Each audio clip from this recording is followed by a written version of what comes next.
Oh, and welcome back, everyone, to another Market Conversations. I'm Jerry Hall, broadcasting from a remote location in beautiful Costa Rica. I am actually right next to the balcony because it's where the best signal I could get for the laptop is at the beautiful Bed and Breakfast Lodge in Los Angeles, Cartago, Costa Rica. Now, interesting story. Emil hasn't got into the backstage yet, so I am not pressed to get him on camera.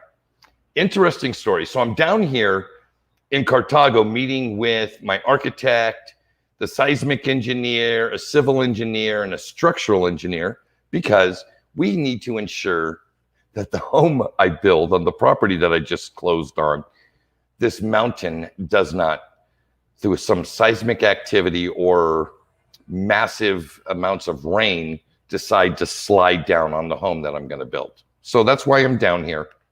Interesting story. I get to the lodge where I'm going to stay the night tonight, and I'm in the restaurant below. The restaurant is called La Purita. Now, I don't know how this happened, but somehow I got recognized as a guy that does a YouTube channel. And the owner of the restaurant, this really wonderful lady, says that she wanted to make sure that I had a drink for my broadcast tonight. Well, I've got to put this on camera. This thing is phenomenal. Look at this monstrosity. Look at this incredible frosty libation. Now, I said, please no alcohol. And I haven't tasted it yet, and I will taste it pretty soon. Hopefully it's alcohol free and life will be good for me. We don't want Jerry all drunk and snappy. Anyway, I noticed that my guest is entered this backstage, and from what I can see, he's looking mighty dapper tonight. Let's welcome Emil Kalinowski. Hi. I'm sorry I'm late, but I was putting on my hair and everything, so I was putting on the cologne so I could look good for your show. Oh, man, I am so glad that you did. Thank you, Jerry, for having me. I was off to the baccarat tables, and I said, listen, hold the chips. I got to do a show. Hold the chips. You'll be right there. Hold my, I'll be there in a minute. Well, it's always a joy for me, whether you're on Nick Black's show, Crypto and Coffee Live TV, or doing what you do with Jeff Schneider on the Eurodollar University. But I was so, I don't want to say proud, because that would insinuate that I had some involvement in it. I was so happy that somebody that I really respect and know a little bit on a personal basis made it to Real Vision. And I saw your Real Vision hour, and I was like, it was fantastic. And I would encourage each and every one of you that are watching tonight, go check out Emil on Real Vision. That hour you did with Mrs. Long, talking about the world debt situation, really kind of snapped me out of a malaise that I was in, what we're now defining as pure, unadulterated denial around the real debt issue that the globe is facing. This is not just a U.S. thing. This is a global thing. So let's just start riffing on that. And then I want to get into an article that I found I was turned on to by a Robert Breedlove video that I watched. And I was like, wow, I really like that to be part of the topic tonight. So where do you want to start? Let's start with how screwed we all are and what we can do and what we can do about it. Well, not all of us are screwed. The emerging markets may not be. And I know this is important for you. The interview I did with Real Vision, which was a personal treat for me because I had been watching them for years. And after years on pounding on Raul's door, hey, let me in, let me on the show, he finally lowered his standards and I made it on. So that was a real treat for me. I was very happy to be on. All jokes aside, I told him that what the concern was that it was private debt, not public. All of us are talking about public debt in the news. That's what we read. But if you look back at financial history, what you see is that a lot of the financial crises, in fact, when I use the word a lot, one person would disagree with me and would say most, the great vast majority of them, the systemic ones, are caused by private debt going way too far, way too far. And that was the focus of the interview. The Bank for International Settlements puts out 5 early warning indicators on various different ways of looking at private debt in nations, whether it's foreign or whether it's locked up in property or whether it's being dispersed by banks.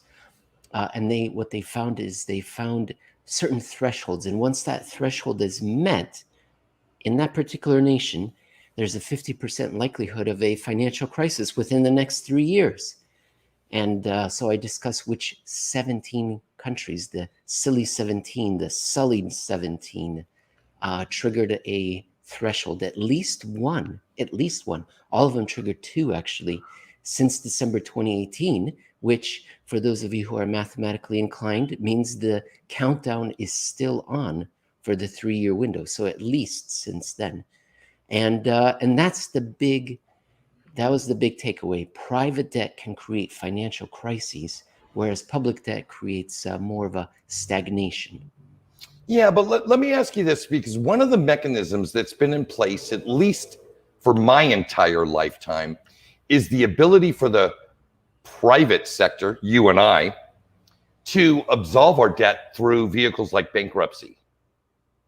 Mm-hmm, mm-hmm. And from what I understand, because I listened to your talk very intently, there needs to be basically default on a level, on almost astronomical level, for that chain of events to kick off, coinciding with a restriction of new credit being provided or given.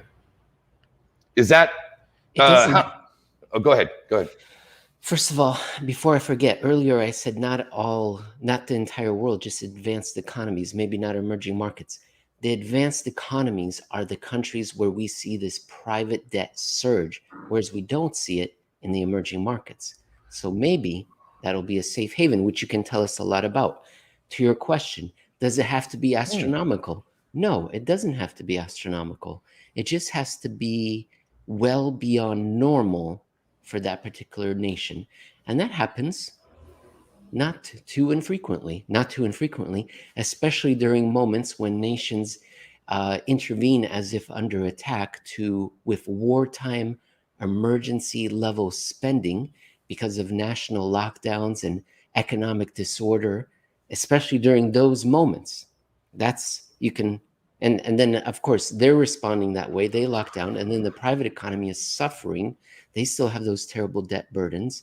They're not getting as much income. So it doesn't have to be, I don't want the audience to come away with the idea, oh, it's got to be something once every 4 generations. So this is once a generation kind of an event, a systemic financial crisis. Well, I think I've seen a couple in my lifetime. I'm 55. That's once, 3. There you go. That's 3 once a generation, once every 20 years. There we go. Wow. So Bill asked a question. Bill Gould chimed in. Question: what type of debt is Emil talking about? Example: credit cards, private loans, mortgages. Thank you, Mr. Gould. Great question. Thanks for helping me try to clarify my point. The type of debt I'm talking about is all debt that is held by the non-financial sector, so households and businesses. And this excludes government and financial corporations, which we will just call banks. So that kind of debt, any sort of debt along those lines. And if that sort of debt is surging well beyond normal, and the BIS, what they do is they look back at the last 10 or 20 years to figure out what the trend is. And they say, if you're used to crazy and you're still on that crazy trend, that doesn't signify you're going to have a financial crisis. But if you're used to X and all of a sudden you're much higher, whatever kind of debt it is, that's when you've probably gone over your skis and you're investing in things, or you believe in a future that's too rosy. and usually those things don't last. But then again, this is only a 50% chance. That was the important thing that they mentioned. There's only, historically speaking, a 50-50 chance of financial crisis within 3 years. For those that are wondering, the average run rate in any random year, any random country of a systemic banking crisis, financial crisis, is 7%. Ah, interesting.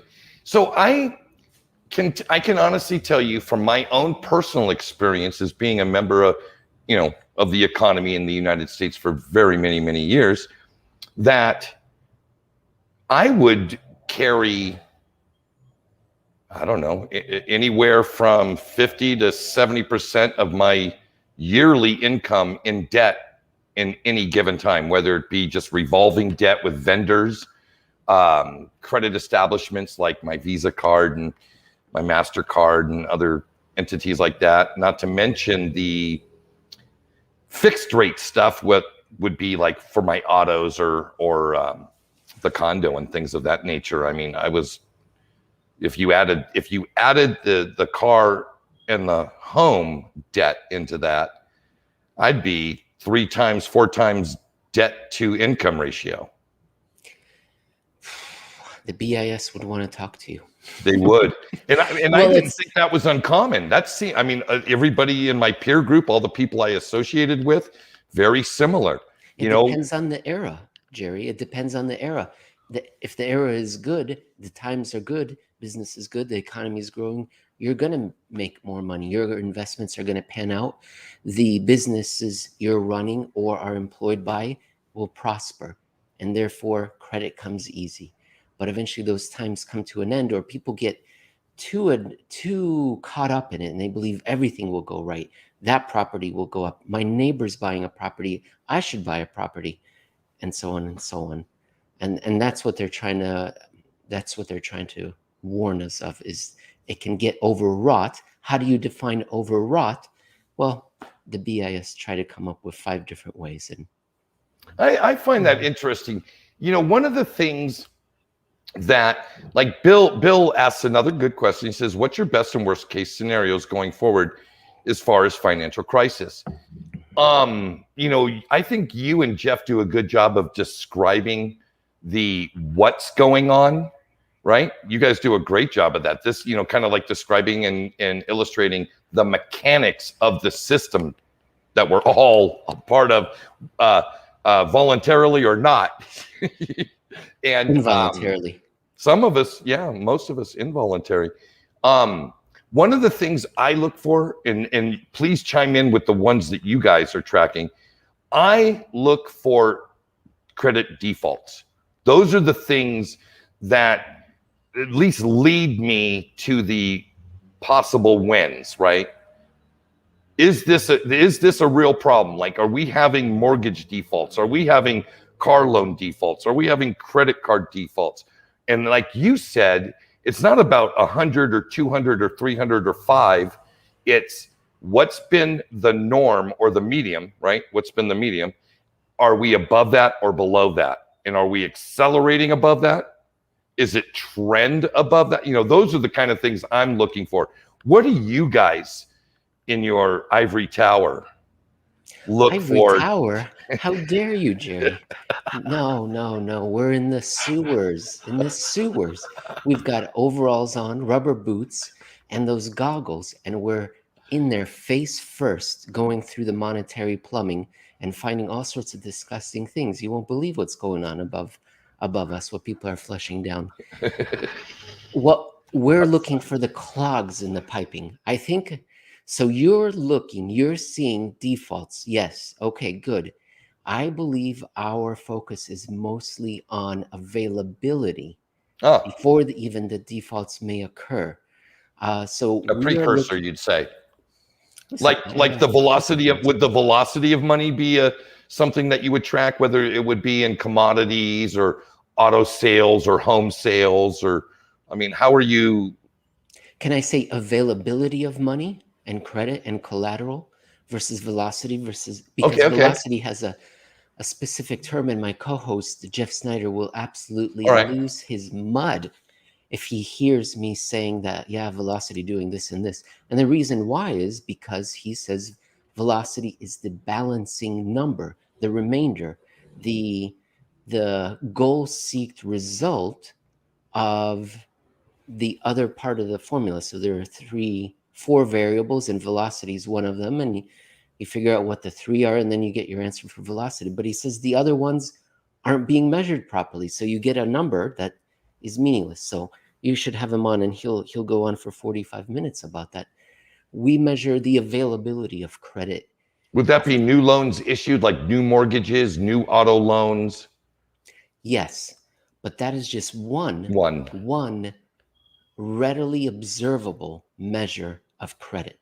And that's perhaps the key problem of the entire show that we try to bring up all the time, is that the definition of money, of credit, of collateral has been defined beyond our recognition, beyond our ability to identify what is credit. Should we consider derivatives credit? Well, the banks use derivatives so as to manage their balance sheet, so as to extend credit to the rest of the economy. So should we consider those things?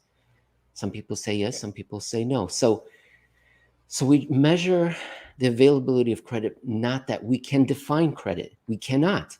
We cannot define all the different forms of money that are available in the financial system.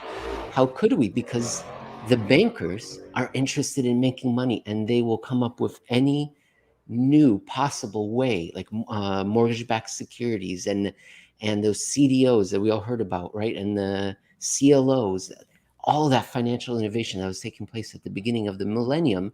They were coming up with new ways of creating credit, money, collateral. We can't keep up with that. The regulators can't keep up with that. So we try to measure the effect of this undefined money availability, unobservable, undefined, unidentified, on the different things, different markets. So treasury rates. What else is a good one? The value of the US dollar. Cross-currency basis swaps. Stop me when I go on. Swap spreads from fixed floating swaps relative to U.S. Treasuries, on and on and on. Different holdings that the Federal Reserve has on its balance sheet. Depending on what those holdings are, that can tell us what's happening in the financial money creation business. So it's tough. It's tough for guys that are in rubber boots, in the full zip up unibody suit, goggles, and disinfectant, who are in the plumbing every day. It's hard for you guys to define it to one or two things. It's a quagmire, it sounds like. I want everyone to understand, though, that I am wearing this suit, and I'm always ready to go to the baccarat game, even when I have those rubber overalls on. That is true. Yes, it's not only hard for us, and we're nobodies. It's hard for the Federal Reserve and the central banks, and they have explicitly said so in their meeting minutes, in their statements. They have said that the best example is Greenspan in 2000, saying the proliferation of financial products has been so extreme, they can't keep up with it. They cannot define money. They literally cannot define, identify, measure, or map the creation or distribution of money. Because think about it, Jerry. Can you imagine if you could create money out of thin air? Wouldn't you put some of the best people you could find on that little project? And that's what banks do. Yeah. They spend their time trying to create money out of thin air. And it sounds crazy, but in fact, they do that. And they've been doing it for centuries. And sometimes things go bad, like, say, the Great Depression, and then they have a generation off. But starting in the mid-1950s, they said, you know what? I think we're ready to do this again. And why don't we invest in this little product? Why don't we offer dollars to people, even though we're not a US dollar bank? Why don't we offer dollars? And because we have the confidence of our borrowers and investors and our regulators, we promise to be able to deliver those dollars. Should anyone ever come calling, they won't. Yada, yada, yada. 70 years later, and there's an incredible system of money creation that's happening out of thin air. And then in 2007, it stopped because it got too risky. And ever since then, we've been in this state of suspended animation, of the doldrums, where the economy is listless because money creation is listless. Wow. Man, that is something. I think that's probably a pretty good segue. I want to touch on this article. Yes. This article, I'm going to throw up a banner. It's the law of acceleration of issuance and depreciation. It tells us the more money you print, the more money later you have to print. Did you got a chance to browse through that? I sent yes, you the sir. Article. Your thoughts on that, sir? I would agree with the consequences that are being described, but not in how we got there. This article seems to be saying, you tell me if I'm wrong. I can barely read, of course.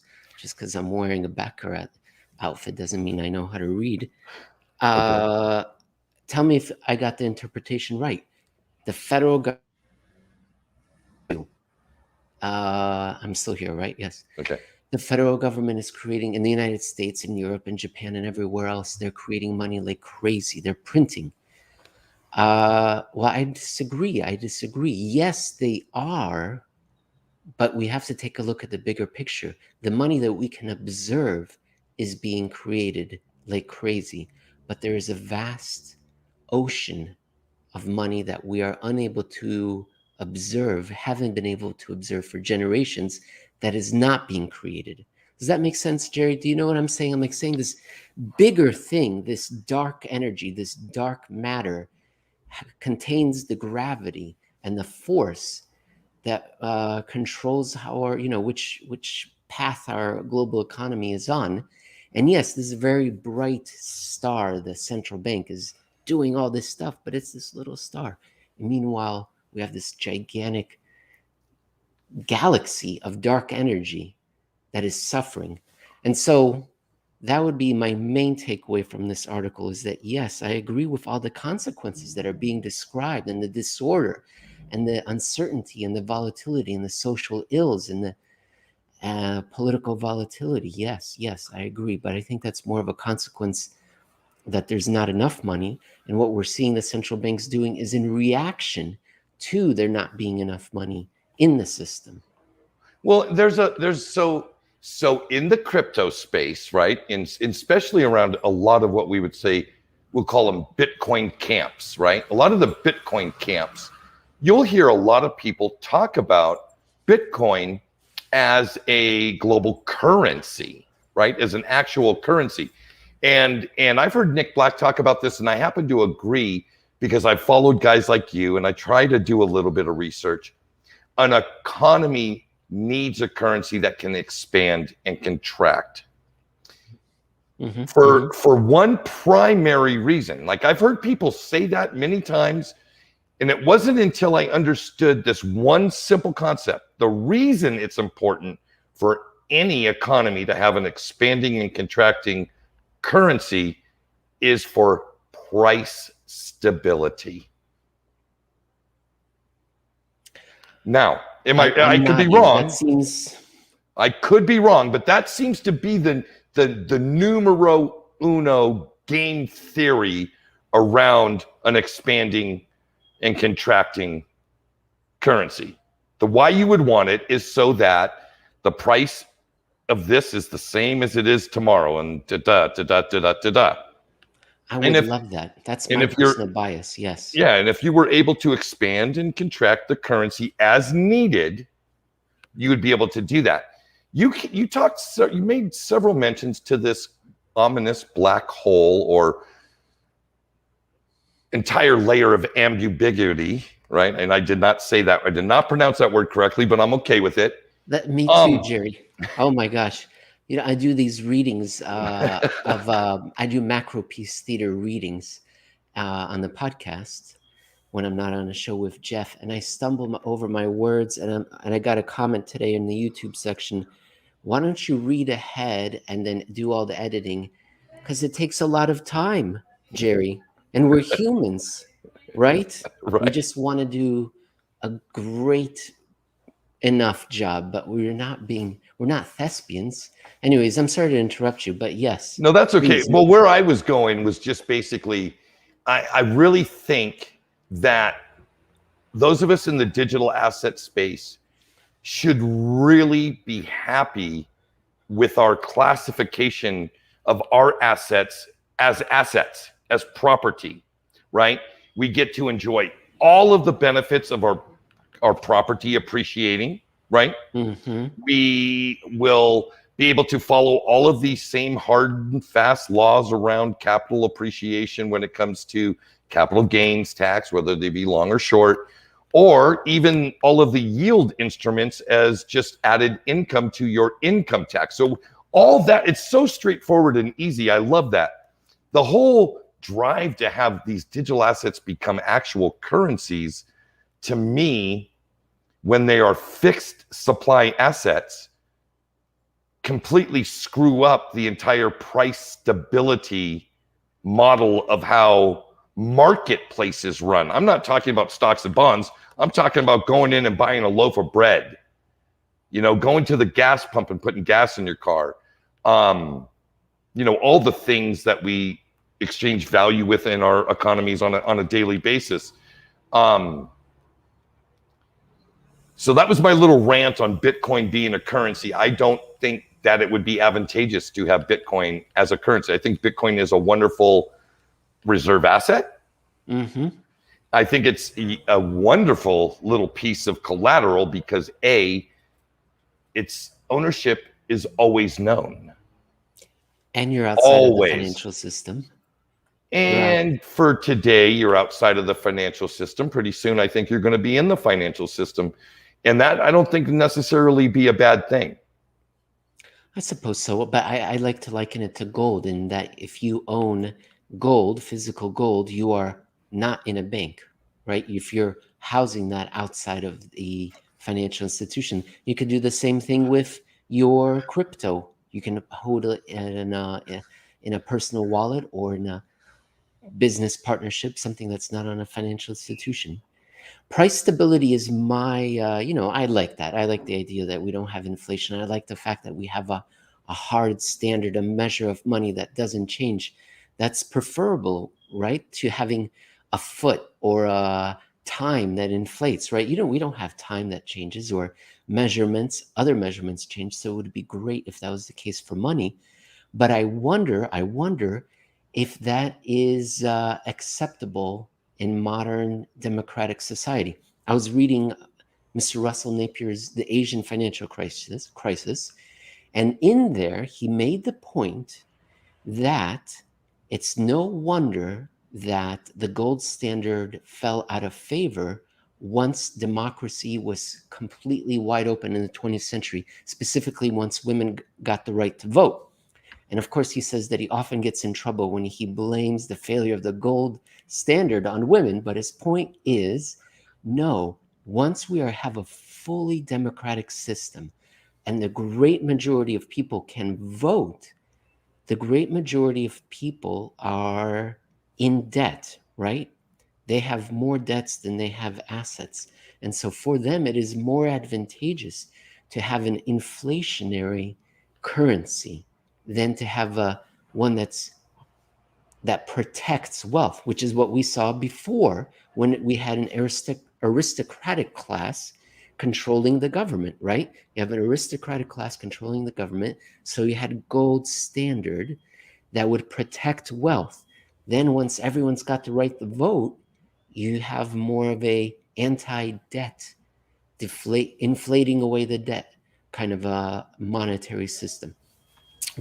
And therefore, maybe once Bitcoin's volatility settles down, maybe then its hard money aspects will be unwelcome in the future in a democratic society. And that's why, Jerry, I am for dictatorships. Okay. I'm joking. You see how that's kind of funny? I said, oh, it was there's too many people voting. You can't see me dancing a jig in the background because that was a real humdinger. Anyways, I thought that was very interesting by Russell Napier. The idea that full democracy may be incompatible with hard money. Well, I think if you look at it in the context from a demographic lens, right? The demographics state that what is it? 70, I think this is correct. 70% of the population in the United States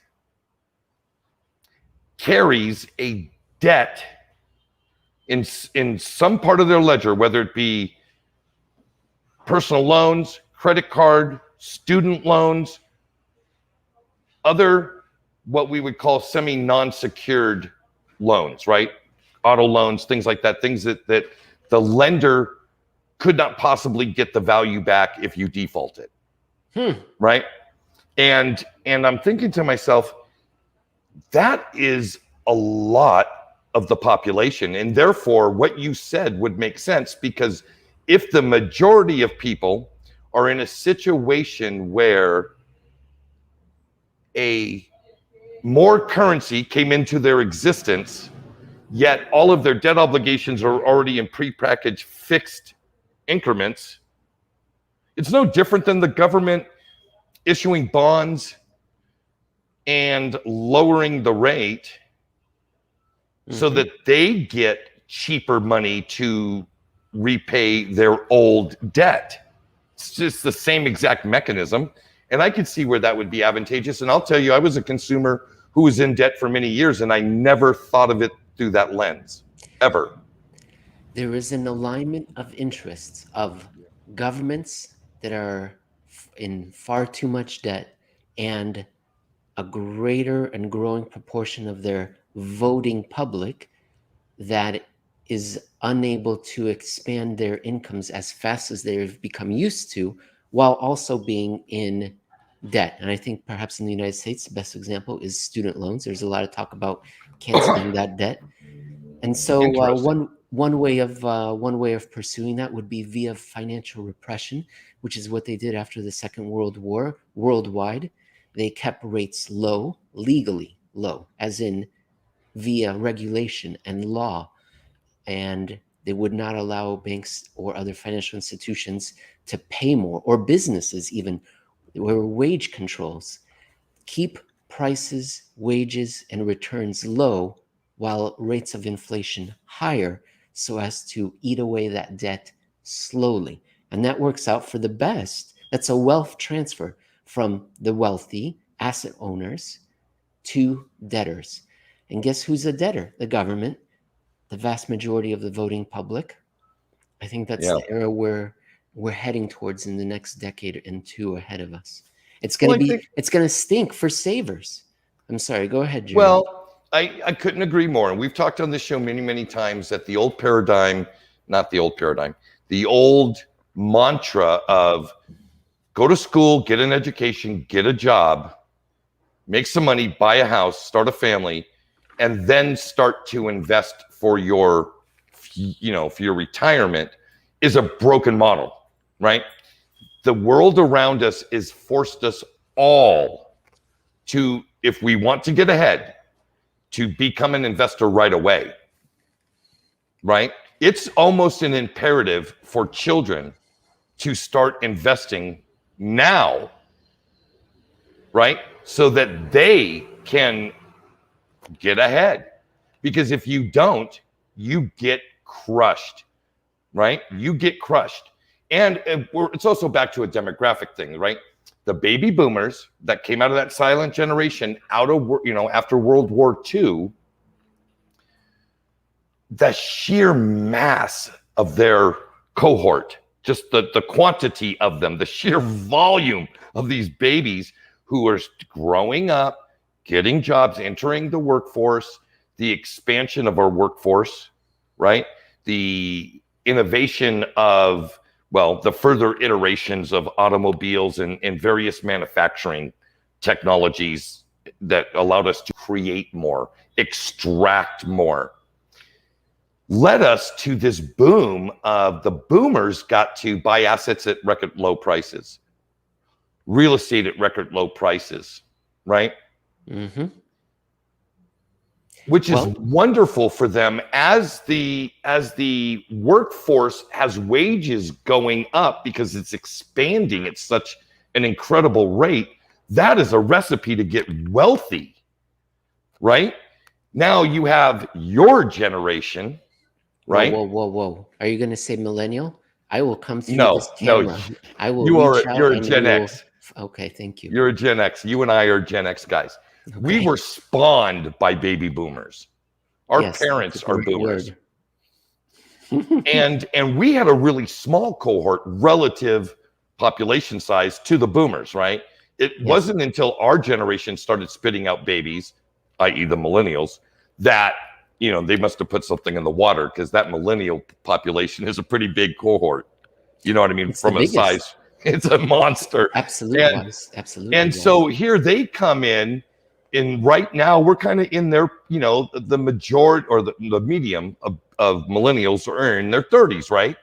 Mm-hmm. Record high asset prices, record high real estate prices, record high cost of education, and a extremely low growth workforce relative to the size of the workforce.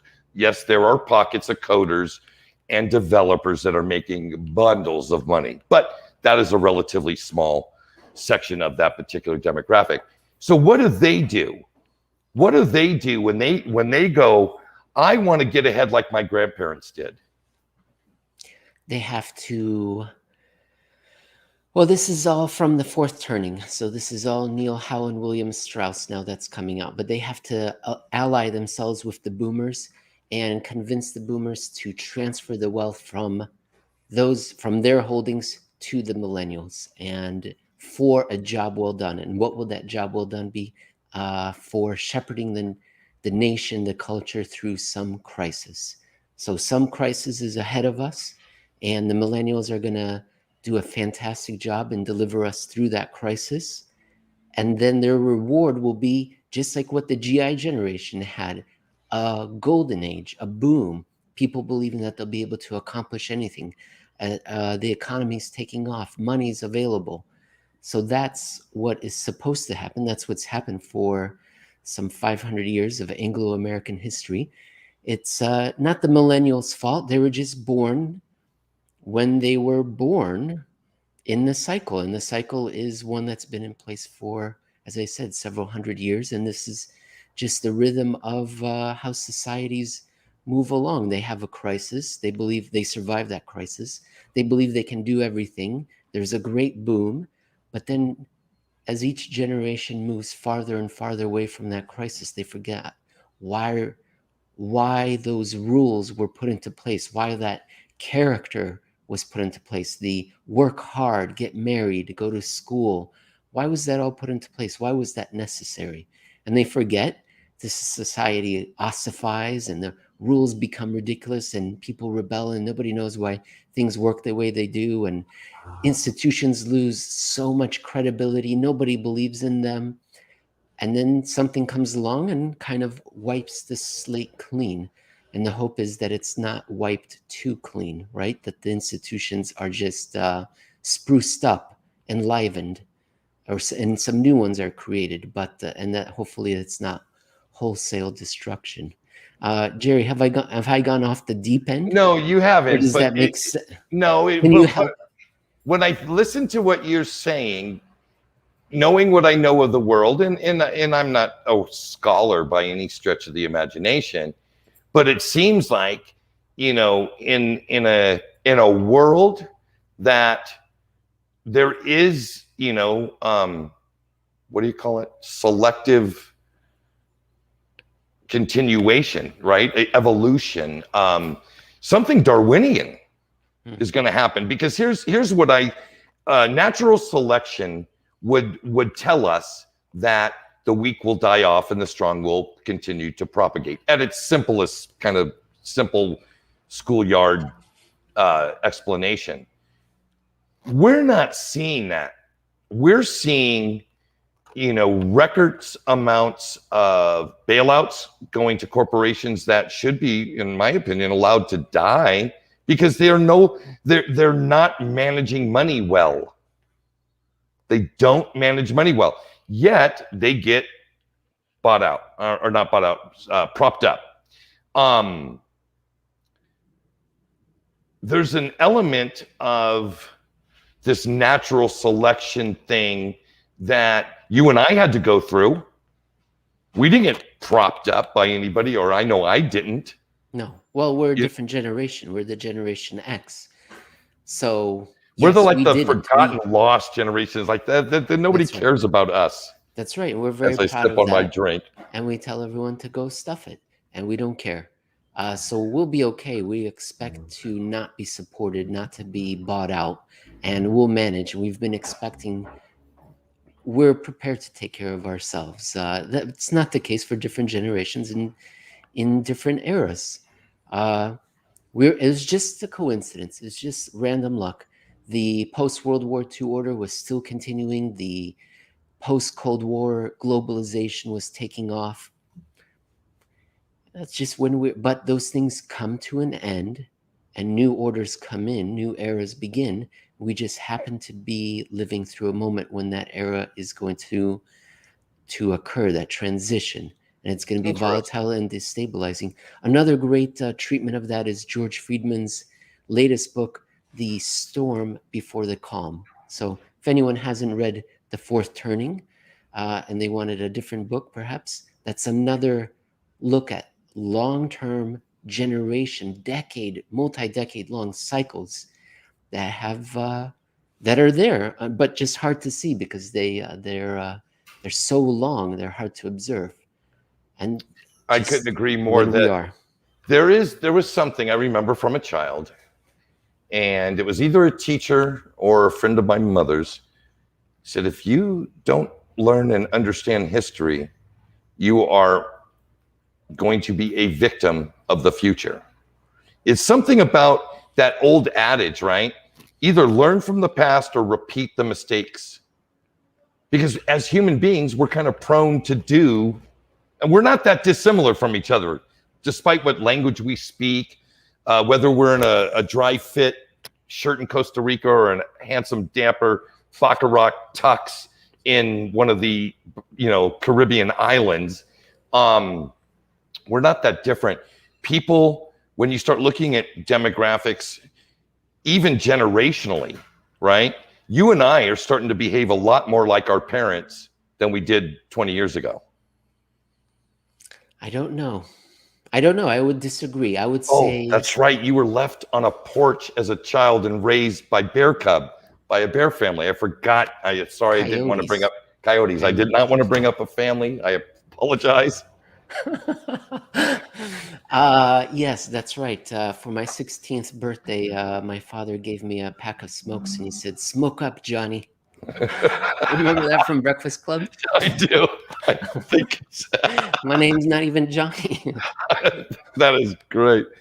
All right. I'm a big believer in the generational theory. I would say we're not like our parents, and we raise our children differently. And it goes in cycles. We're like that generation before the GI generation. We're like the 1920s generation. God, I forgot what their name was. Well, before the baby boomers, it was the silent generation, and before the silent generation, I don't know. The GI generation, and before the or was it? I forgot. This is embarrassing. Somebody in the chat will figure it out because we got some pretty smart people. I want to shift gears. We got a little bit of time left with each other. Yes, sir. And it's always, I love hearing you and Jeff bring in your thoughts around generation. The lost generation. That sounds, that's like Generation X. And I love that movie, Lost Boys. It was siblings. Oh, very educational. Great, exactly. Jason Patrick at his best. Jason Patrick? Wasn't he the lead?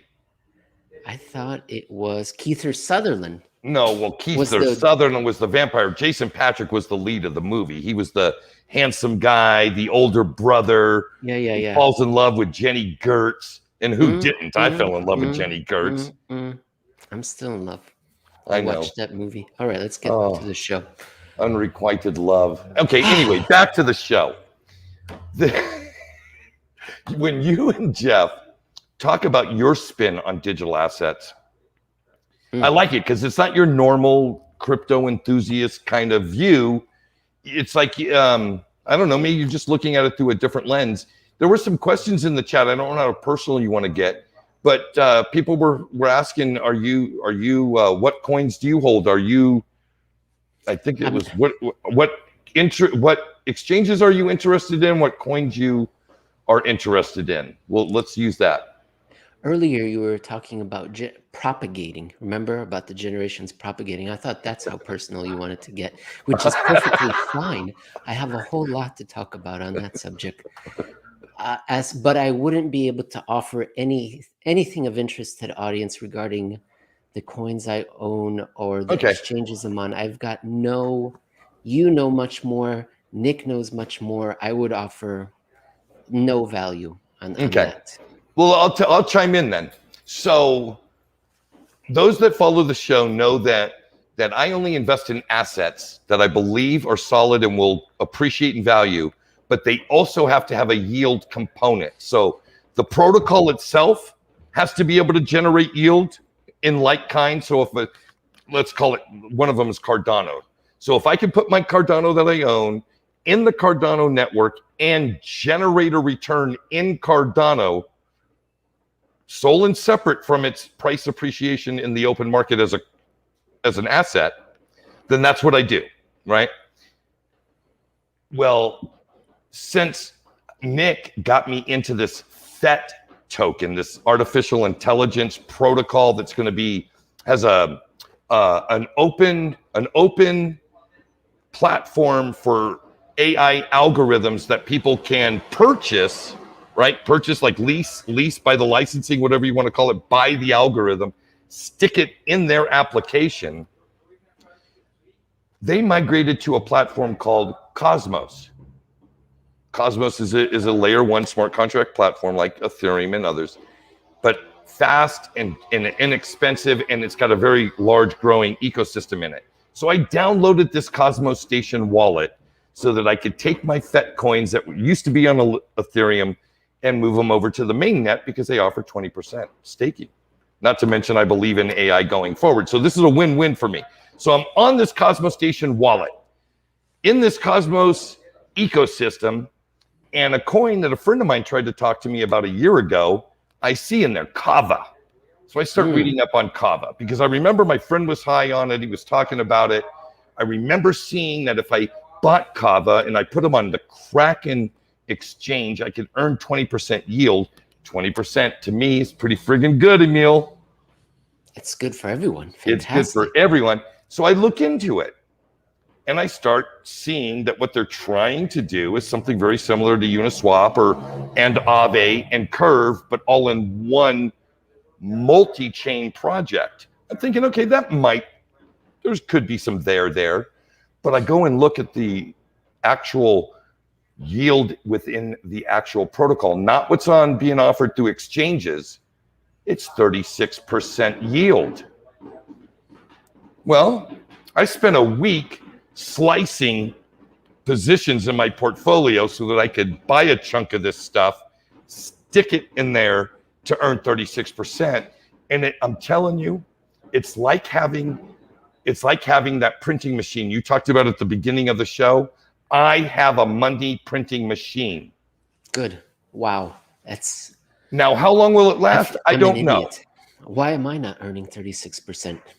Because you're too sophisticated, and you're able to do too much risk analysis, which will paralyze you. I think so. I think that's exactly right. I just jumped in and I said, 36%. You know what? And it's built into the mechanism of the protocol. It's not a function of other people. It's the code. It's built into the protocol. And as long as the protocol is in existence, it will spit that out for the next 36 years. That's how much the treasury of the protocol has of the coin to be able to do that for the next 36 years. Now, the value of the coin could go to zero. Therefore, 36% of your 1,000 coins that are worth zero is still zero. But if it isn't zero, I don't know. We'll see. This is all one great big experiment.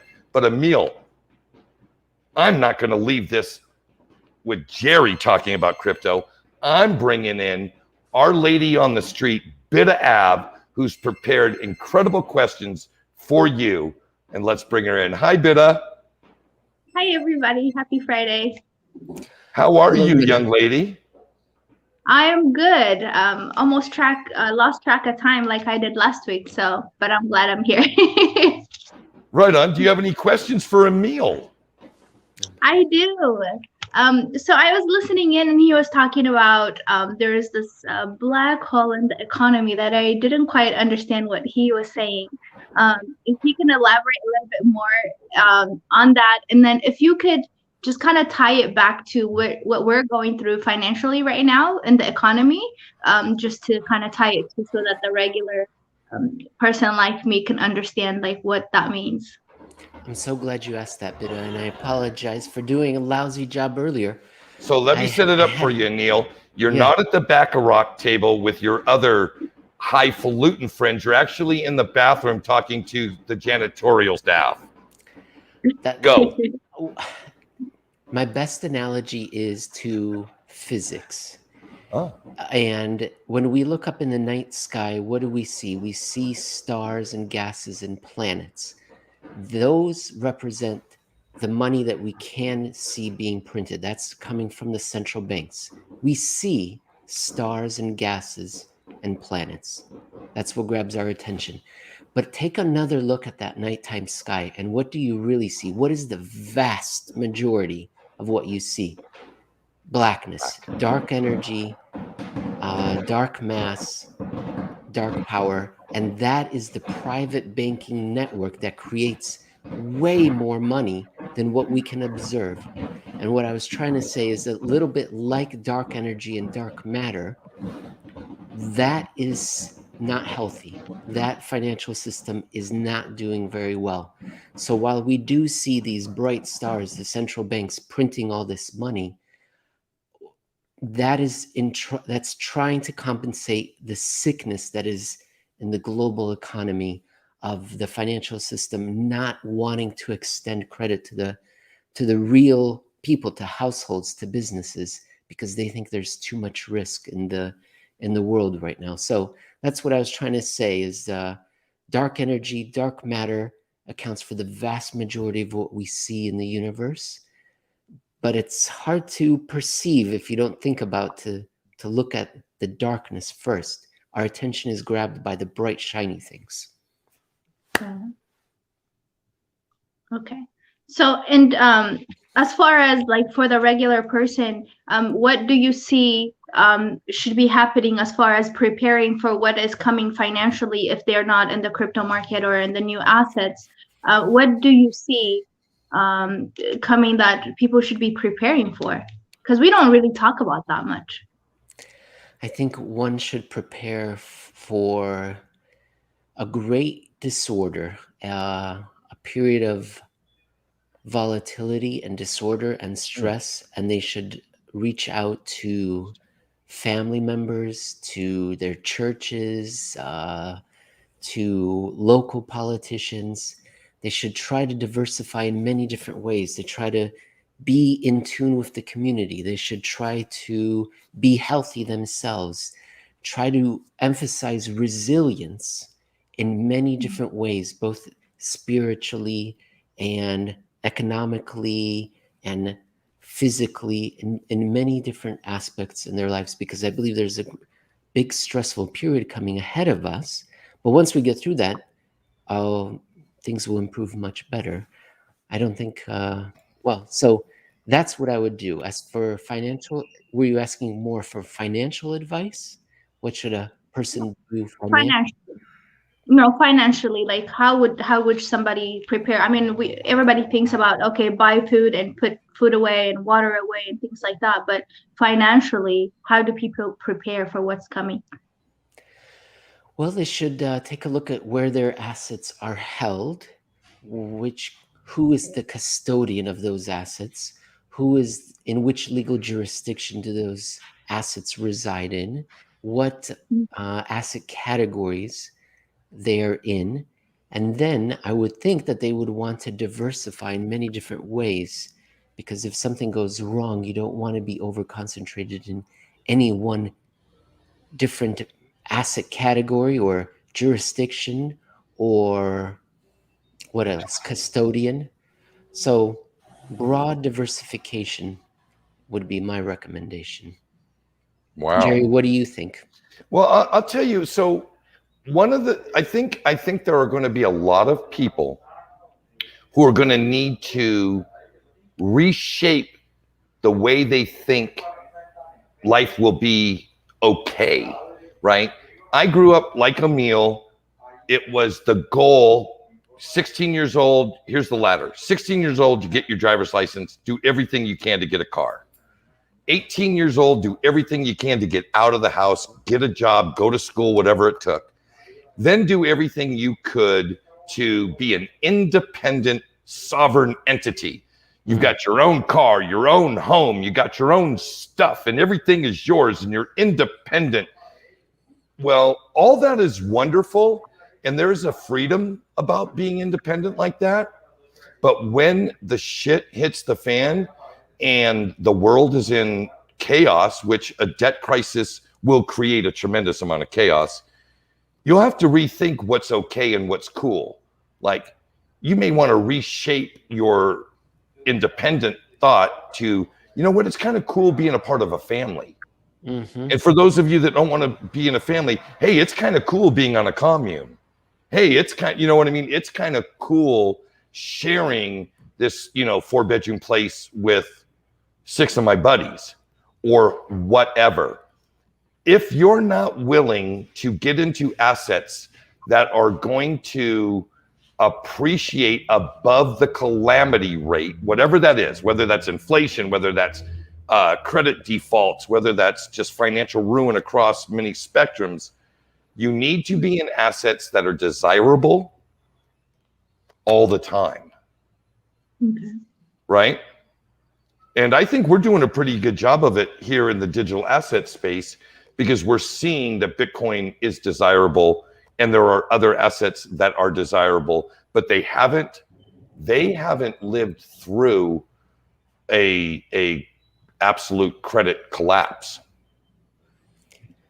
None of these things have. So I don't know if they're battle tested. I think you could be right, Emil, about diversification. I don't follow that line of thinking because I come from being poor. So I have to concentrate my bets if I want to be wealthy. Diversification will not get me wealthy.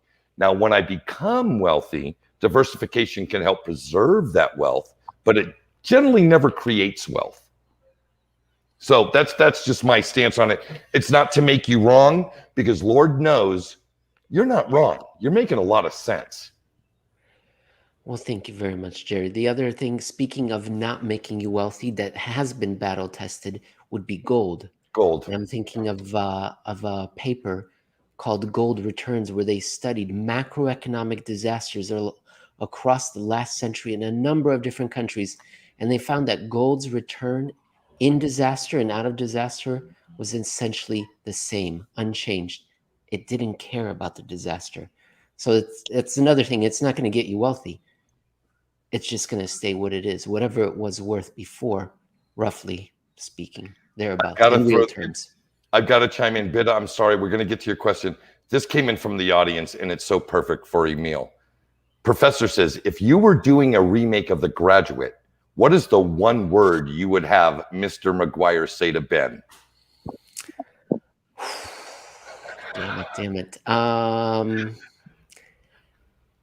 no. I'm thinking, all right. I don't have it. Nanotechnology. There you go. Nanotechnology.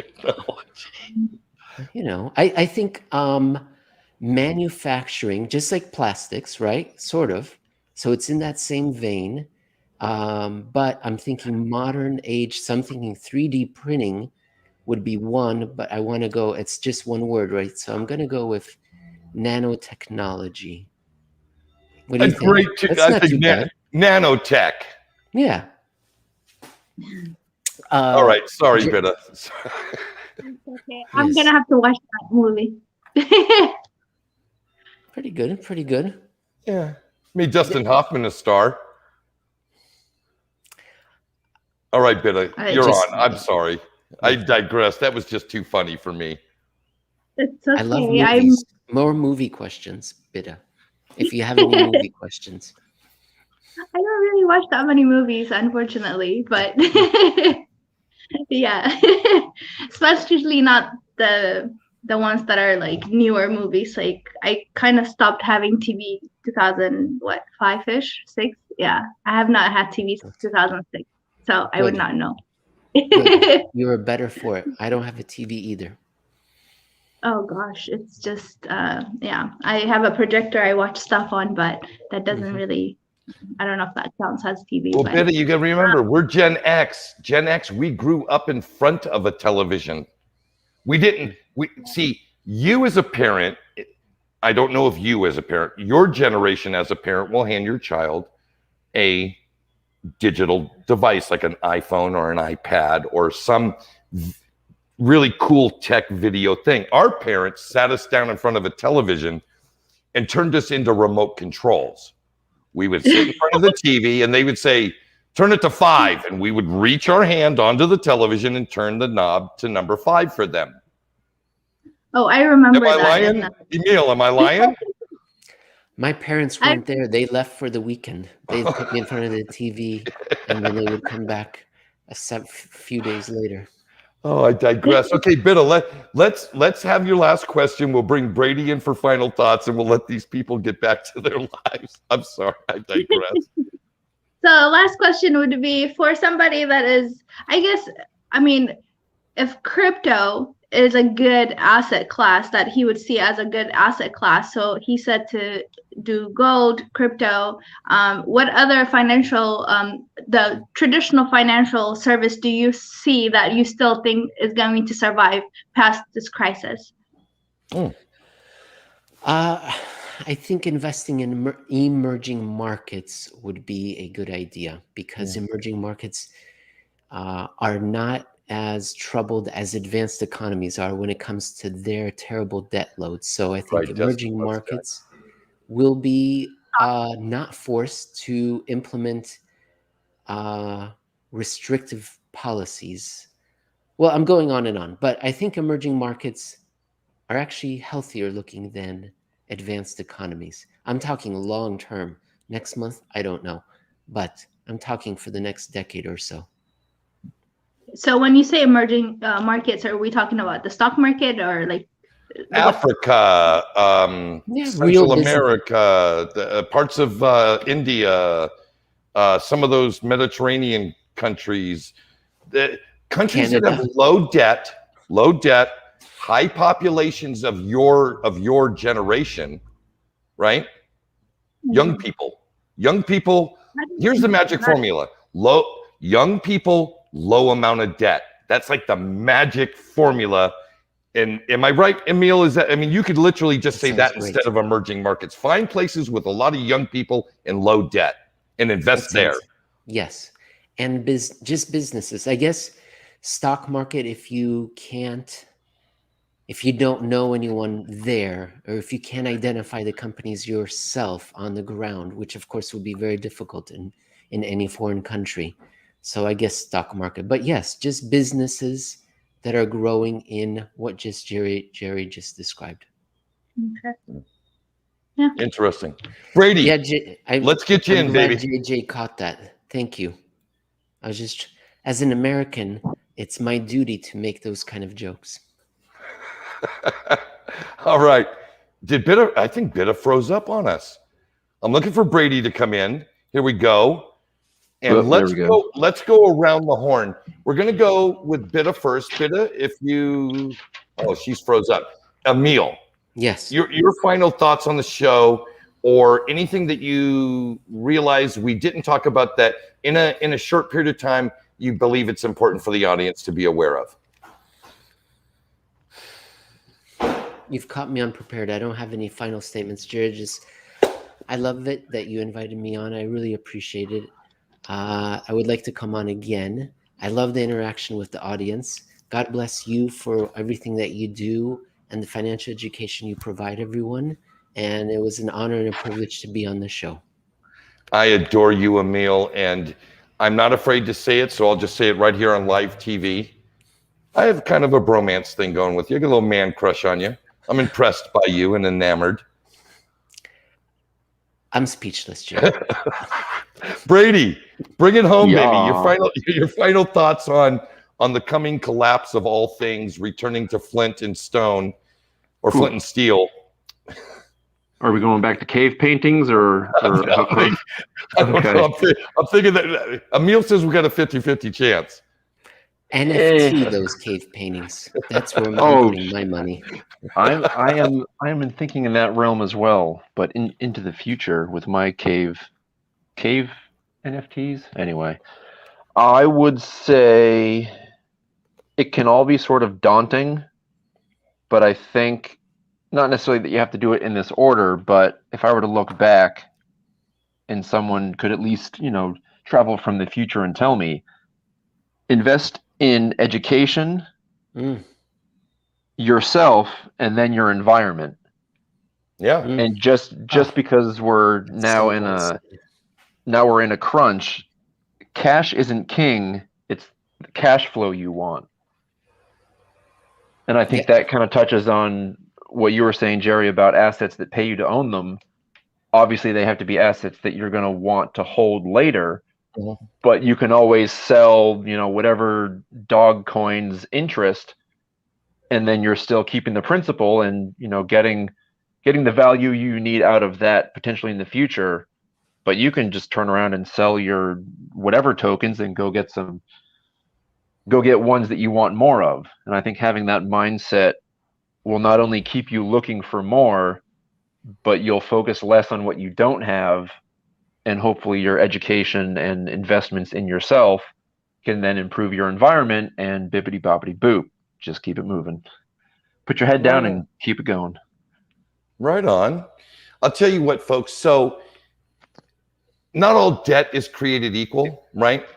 If you're in the digital asset space and you understand kind of the buy, borrow, die lifestyle, which means you've spent most of your life trying to acquire some assets, right?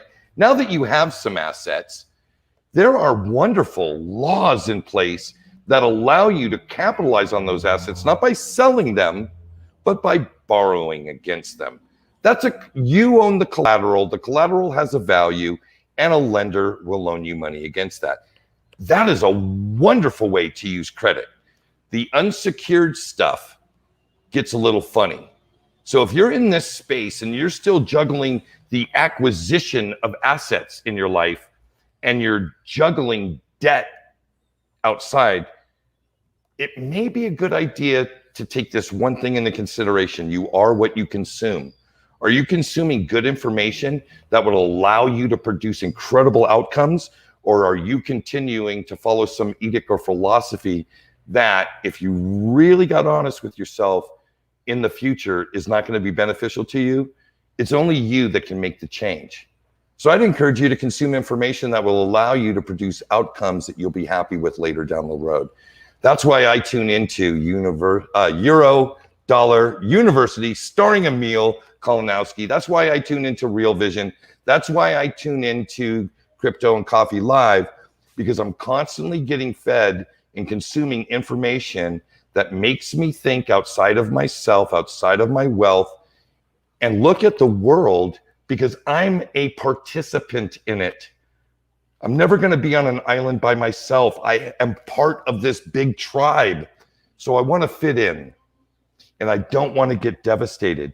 And the truth of the matter is, the policies in place, the game that's being played, has very little regard for you as a human being, unless you have some X status. That's just the truth. You can agree or disagree. That's how I see it. So I think the name of the game is, let's learn how to play the game well and win at it. The information's out there. I want to thank you for tuning in tonight.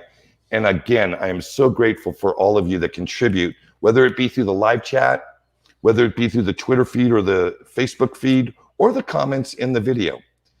Stay tuned or come back next week because we'll have another banger of the show to start the month of November. So until next time, everybody, Pura Vida.